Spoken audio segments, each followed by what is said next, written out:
nakalimutan. Pagbalik sa Manila, ako ay nananabik. Mabaliw-baliw ako sa kanyang mga halik.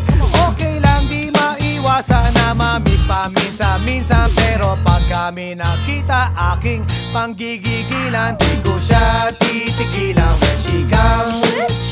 Di ko siya titigilan when she comes.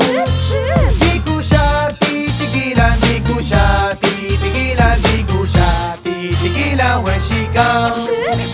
Kay ganda ng aming samahan at walang nanlalamig. Mas pasama